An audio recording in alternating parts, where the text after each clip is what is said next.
但是呢没有切中它的这一个呢核心，所以我后面我自己去查证了一下，我个人的感觉，我个人的理解啊，我认为呢，直在这里应该把它翻译为了秉持或者是持守的意思。哎，为什么呢？我后面因为我通过查找一些资料，然后发现这个执啊，它的本意是什么呢？本意是拘留和拘役的意思，也就是拿住犯人的这个意思。哎，我们这个展示上面有啊，哎，甲骨文的上面这里写执，它是这么写的。那么这一边呢，像了一个什么呢？枷锁。这一边呢，像一个人呢，对，跪在那里伸出双手，对不对？所以也就象征着一个人，他两只手上面带着枷锁。那么通过这个的本意，然后慢慢的引申为了什么呢？拿着、持有、坚持、持守的意思。所以孝于亲所当执，我个人的感觉就是，孝顺、孝敬长辈的这种优良传统，我们应该要秉持，应该要来持守，应该要持守。这是我对第一个孝于亲所当执。第二个，悌于长，这个呢是因为我先前的时候呢和有学员做交流的时候，然后就探讨了这个问题，然后就说这个悌到底是读地还是读替，是不是？他们也提出了他们的一种观点，因为在有的版本，这个悌于长的这个悌，它没有加竖心旁，对不对？没有加竖心旁。但是守孝悌的悌，它加了竖心旁。所以同一篇这个文章里面，它为什么有的加了竖心，有的没有加竖心旁？它们之间是不是有不同？所以后面呢，我也经过反复的思索我认为应该还是要把它读为悌。荀子他的《王志》里面有一句话叫什么呢？能以事兄谓之悌。那么就是尊敬和友爱兄长，这才称为悌。那么孔融他能够让梨的话，也就是尊敬友爱兄长。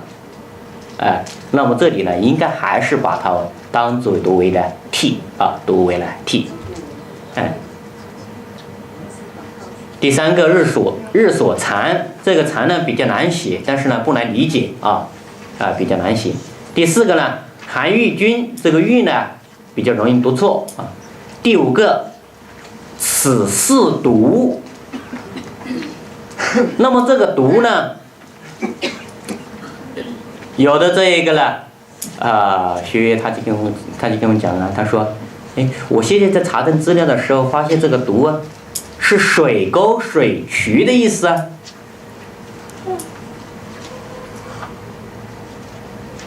那么为什么水沟水渠它应该按道理来讲，它应该是什么？对，小河是吧？小沟，它为什么能够把它称为水之纪呢？所以呢，我这里的时候呢，后面去找了它的这一个呢最初的这个本那么在《尔雅释水》里面呢就写了江河环纪为四渎为四渎。那么什么叫四渎呢？就是发源注诸海，也就是说这四条河流它不是像其他的支流一样的，它是直接通向大海，直接通向大海。所以呢，渎就是其实呢最初的还应该是直接呢通向大海的河流，把它称之为渎称之为渎。所以呢，此四渎呢，这个渎为什么不是水沟水渠第六个呢，此五秀，气味浓我们都知道杜甫的朱门酒肉臭，路有冻死骨，对不对？它不是臭，这是一个多音字，它只是一种气味，一种气味比较浓啊。我们讲了，朱门酒肉，酒肉不是酒和肉烂在那里发臭了，大家都没有吃，浪费了，不是这个意思，而是说什么？从他们家里飘出来酒肉的香味，酒肉的香味，所以呢，这应该是读嗅啊。第七，刨土革啊，这个刨，注意它的这一个呢字音啊。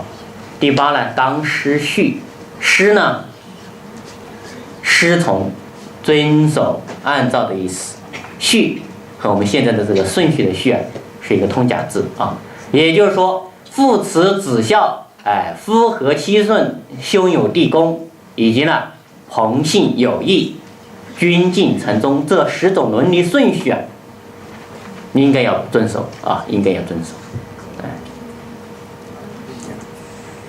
第9呢，渊去入，渊去入，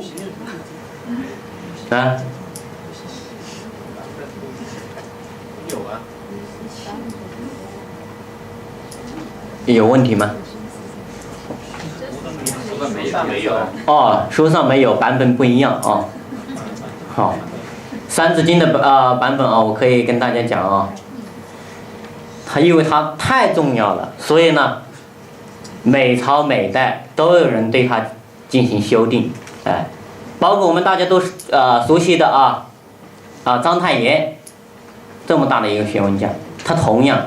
他对我们的这一个《三字经》也是做了他的这一个来增补，他把他的这一个《三字经》，把他的这一个什么历史的顺序，把它扩充到民国，把它扩充到民国，包括我们现在的我们先前的那个文化部的常务副部长他也做了一个呢《三字经》，也做了一个《三字经》好，那这个我就不讲了啊。第10，这个呢还是比较容易读错的辎催，辎催，辎催，我这个是不是齐催，也不是齐衰那么这个辎它正常的写法应该这边还有一个绞丝旁有一个绞丝旁，这一边是齐的一个繁体齐的一个繁体。那么它是我们五福中的呢第2等，第1等是呢斩催，大家都知道的斩催，也就是说，它这个衣服做出来的时候它没有经过任何的这一个修饰，